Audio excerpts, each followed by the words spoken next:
আমার নাম মোহাম্মদ বাবুর। আপনাদের বাড়ি কোনটা? আমার বাড়ির পাশে দেখছেন যে এটা হ্যাঁ বলো। এইটা হে রোকিয়া। হ্যাঁ। আমরা নিজেরকেও গাড়া দিয়ে আডিও আন্ডা মারে পিডে এই আন্ডা বরগুরে দমকায় বাল বাচ্চারে দমকায় গাছ টাছ কাটিয়ালায় কোনো কথা কইলে আপনার হে আওয়ামী লীগের পাওয়ার দেখায়। আওয়ামী লীগের আমলে 17 বছর এই পাওয়ার দেখ হেঙ্গা হেল ঘর ভাঙছে স্যার উনি। আর নিজের কথা আমরা কেন বলবো স্যার? এটা কোনো রাতের অন্ধকারের ঘটনা না যে এলাকাবাসী দেখে নাই।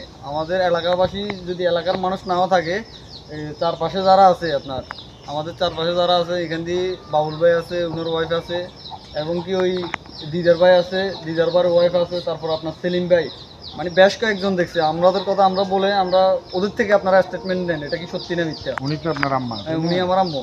আর ঘরটা যখন কাটছে তখন আমি সেন্সলেস, আমাকে আপনার নিয়ে যাওয়া হয়েছে যে চট্টগ্রাম মেডিকেলে। ঘরটা কাটছে কে? কাটছে হচ্ছে যে কি রোগে পুরুষ দোনোটা লাগা